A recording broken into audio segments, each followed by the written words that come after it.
अभिनव एक बेहद आकर्षक नौजवान था। उसका रंग इतना गोरा और रूप इतना मनमोहक था कि दफ्तर की हर लड़की उससे दोस्ती करने को बेताब रहती थी। लेकिन अभिनव अपनी धुन में मस्त था, किसी पर ध्यान नहीं देता। फिर एक दिन दफ्तर की मालकिन सुश्री लीना ने छुट्टी के समय उसे रोक लिया। अभिनव, तुम जानते हो मेरा तलाक हो चुका है। तुम मुझे बहुत पसंद हो। अगर तुम मुझसे शादी कर लो तो मैं इस कंपनी में 50% हिस्सा तुम्हारे नाम कर दूंगी। अब ने बिना देर लगाए कहा, मैडम, मैं इस्तीफा अभी दूं या घर जाकर आपको मेल कर दूं? लीना हंस पड़ी। अरे, भड़कते क्यों हो अभिनव? मैं तो तुमसे मजाक कर रही थी। ये सारी बात उसी कंपनी में काम करने वाली एक सांवली सी कर्मचारी नैना देख रही थी। उसके मन में विचार आया, लोग सिर्फ अभिनव की खूबसूरती को देखकर उससे शादी करना चाहते हैं। कोई उसके अंदर का टैलेंट और उसका दिल देखना ही नहीं चाहता। नैना भी मन ही मन अभिनव को पसंद करती थी, पर उसने कभी अपनी भावनाएं व्यक्त नहीं की। ऐसे ही दिन बीतते रहे। एक दिन अभिनव अपनी कार से कहीं जा रहा था, तभी अचानक उसकी गाड़ी खराब हो गई। इस गाड़ी को भी अभी खराब होना था। यहाँ आसपास तो सिर्फ जंगल ही जंगल है, कोई मैकेनिक भी नहीं मिलेगा। तभी अपनी स्कूटी पर नैना वहाँ से गुजरी। उसने अभिनव को परेशान देखकर अपनी स्कूटी रोक दी। क्या हुआ अभिनव? परेशान लग रहे हो? नैना, मेरी माँ अस्पताल में भर्ती है, मुझे तुरंत वहाँ पहुँचना है। अचानक मेरी गाड़ी खराब हो गई, अब मैं कैसे जाऊँ? नैना थोड़ी झुंझला गई। आप मेरी स्कूटी लेकर चले जाइए, मेरा घर पास में ही है, मैं आपकी गाड़ी वही लगवा दूंगी। अभिनव हैरान रह गया। अपने घर में? यहाँ आसपास तो कोई घर नहीं है। तुम जंगल में रहती हो क्या? नैना थोड़ी झुंझला गई। अरे वो सब छोड़िए ना, इस समय आपकी माँ की जिंदगी से बढ़कर कुछ नहीं है। मुझसे बहस मत कीजिए, जाइए। पहली बार अभिनव से किसी ने इस तरह सख्ती से बात की थी। खैर, अभिनव उसकी स्कूटी लेकर वहाँ से चला गया।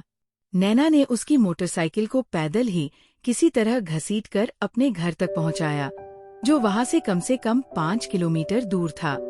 अगले दिन नैना ऑटो से ऑफिस पहुँची, लेकिन अभिनव थोड़ी देर से आया। नैना, वहाँ आसपास तो तुम्हारा कोई घर था नहीं। मैं ढूंढता रहा। मेरी बाइक कहाँ है और तुम्हारा घर कहाँ है? नैना ने चिंता से पूछा। आपकी माँ ठीक है ना? अभिनव ने राहत की सांस ली। हाँ, मैं तुम्हें धन्यवाद कहना चाहता हूँ नैना। अच्छा हुआ मैं समय पर पहुँच गया, वरना मेरी माँ का तो नंबर ही नहीं आता अस्पताल में। अब मेरी माँ पूरी तरह से ठीक है। ठीक है, तो शाम को आप मेरी स्कूटी से मेरे घर चलना और अपनी बाइक ले जाना। शाम को नैना अभिनव को अपनी स्कूटी पर बिठाकर घर ले गई। दफ्तर की सभी लड़कियां नैना से जल रही थी। नैना जब घर पहुंची तो अभिनव की बाइक पूरी तरह से ठीक खड़ी थी। नैना, तुमने मुझसे कल झूठ बोला था। तुम्हारा घर वहाँ से कम 5 किलोमीटर दूर है और तुमने मेरी गाड़ी बनवाकर खड़ी कर दी। मैं तुम्हें कितना धन्यवाद कहूँ? नैना मुस्कुराई। आप बहस बहुत करते हैं, अपनी गाड़ी लीजिए और जाइए यहाँ से। अभिनव गाड़ी लेकर चला तो गया, लेकिन वो रास्ते भर नैना के बारे में ही सोचता रहा। पहली बार मुझे कोई ऐसी लड़की मिली है जो सच में मेरी परवाह करती है। न जाने क्यों मेरा खिंचाव उसकी तरफ बढ़ता ही जा रहा है। मुझे यकीन है कि वह मेरी गाड़ी पैदल ही ले गई होगी अपने घर तक, क्योंकि वहाँ आसपास कोई और मदद करने वाला इंसान था ही नहीं। मुझे जैसी लड़की चाहिए थी वैसी मिल ही गई। अभिनव ने नैना के बारे में अपने माता पिता से बात की और कुछ ही महीनों बाद उसने नैना से शादी कर ली। नैना को देखकर अभिनव की बहन सीमा, जो अभिनव की ही तरह बहुत गोरी और खूबसूरत थी, उससे चिढ़ने लगी। भैया, आप इतने हैंडसम हो, फिर भी आपने एक साधारण सी लड़की से शादी कर ली? अभिनव ने दृढ़ता से कहा। सीमा, नैना साधारण नहीं है, मुझे जैसी लड़की चाहिए थी। नैना बिल्कुल वैसी ही है। नैना को सीमा की बात का थोड़ा बुरा लगा, लेकिन जब अभिनव ने उसकी तरफ से ऐसा बोला तो उसे बहुत खुशी हुई। सुहागरात की अगली सुबह नैना ने सबके लिए चाय नाश्ता बनाया। अभिनव ने नैना से कहा, नैना, अब तुम्हें दफ्तर जाने की कोई जरूरत नहीं है। मैं इतना कमा लेता हूँ कि अपने जैसे 10 और परिवारों को भी पाल सकता हूँ। नैना ने प्यार से कहा, ठीक है, जैसा आप कहें। अभिनव की माँ ने मुस्कुराते हुए कहा, अभिनव ने बिल्कुल सही लड़की चुनी है। आजकल की लड़कियों से नैना सबसे अलग है। खाना भी बहुत अच्छा बनाती है और दिल की भी बहुत अच्छी है। सीमा ने मुंह बनाते हुए कहा, कितनी भी अच्छी हो, पर मुझसे तो अच्छी नहीं है ना। देखना, मेरी शादी तो किसी राजकुमार से ही होगी। माँ ने सीमा को टोका। सीमा, मैं कल से देख रही हूँ तू नैना से जल रही है। जब तुझे पता है कि नैना एक साधारण लड़की है और तू उससे ज्यादा खूबसूरत है, फिर उससे जलने की क्या जरूरत है? सीमा ने अपना नाश्ता खत्म किया और कहा, मैं भला क्यों जलने लगी? मेरा नाश्ता हो गया, मैं जा रही हूँ अपने दोस्तों से मिलने। अभिनव ने नैना को देखा और कहा, ठीक है माँ। नैना, मैं ऑफिस जा रहा हूँ। अभिनव ऑफिस चला गया।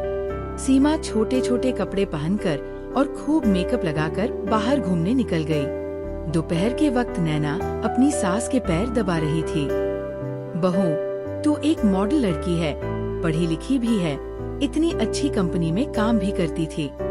इसके बावजूद तेरे अंदर पुराने सारे संस्कार मौजूद हैं। मुझे समझ नहीं आता कि अभिनव जैसे लड़के को तूने कैसे पसंद कर लिया। नैना ने प्यार से कहा, माँ जी, यही तो मुझे भी समझ में नहीं आ रहा कि अभिनव जैसे हैंडसम लड़के ने मुझे कैसे पसंद कर लिया। आपको पता है, ऑफिस की सभी लड़कियां, यहाँ तक कि कंपनी की मालकिन तक ने अभिनव को प्रपोज किया, पर अभिनव ने उन सबको मना करके मुझे चुना है। इसीलिए मैं खुद को खुशनसीब मानती हूँ। और सिर्फ अभिनव ही नहीं, आप जैसी सास भी आजकल कहाँ मिलती है जो अपनी बहू को इतना प्यार करती हो। शाम को सीमा अपनी सहेलियों के साथ घर वापस आ गई। नैना भी वहीं थी। दोस्तों, ये है मेरी काली क्लूटी भाभी।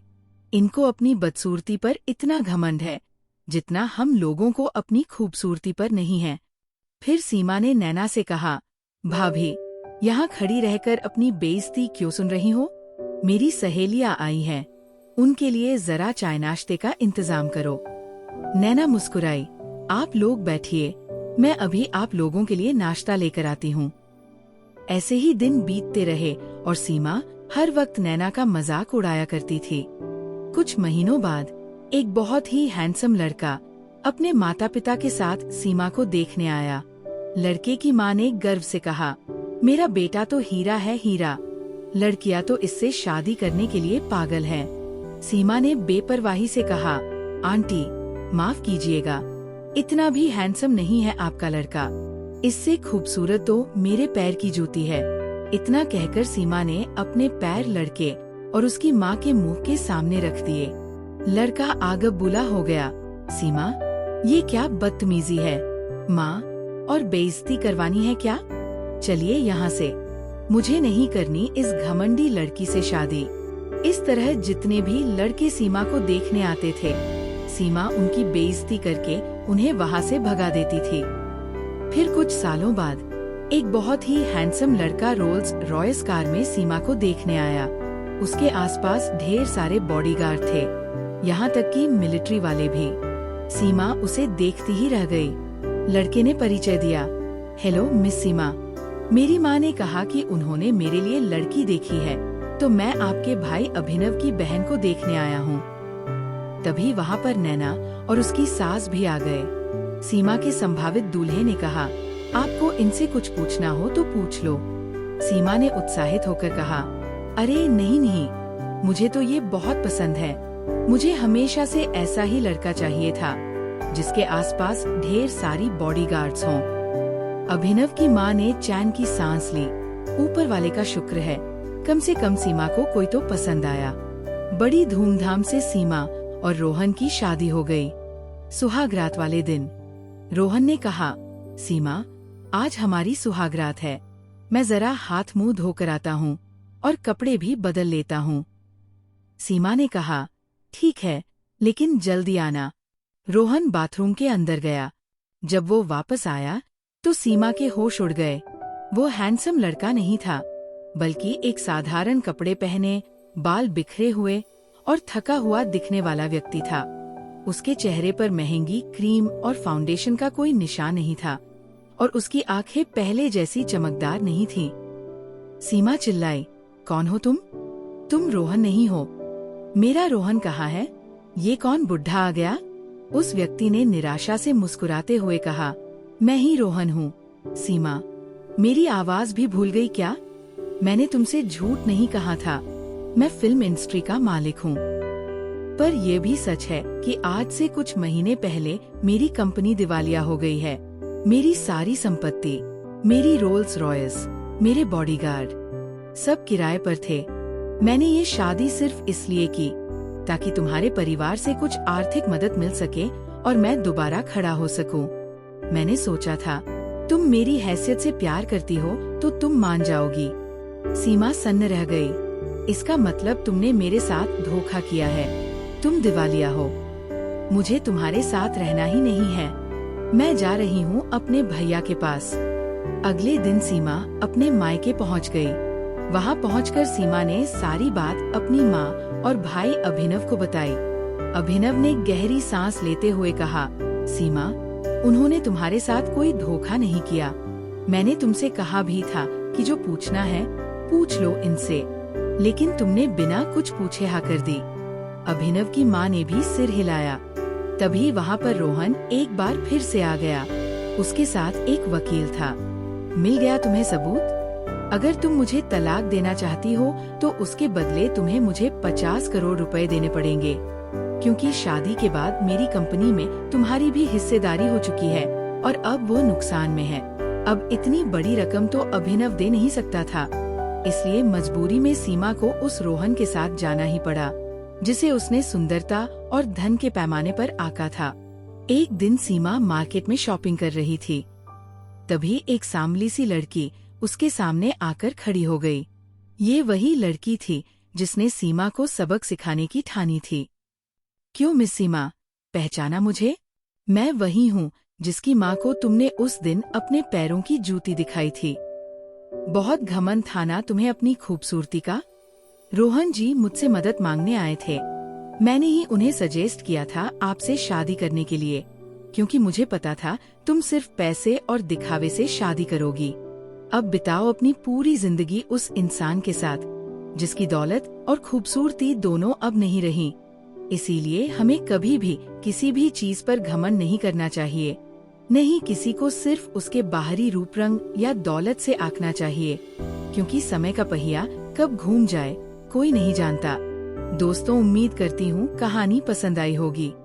वीडियो को लाइक करें, शेयर करें और आराधना टून्स को सब्सक्राइब करना ना भूलें। अगली कहानी में फिर मिलेंगे, एक नई कहानी, नई सीख और नए जज्बात के साथ। नमस्कार।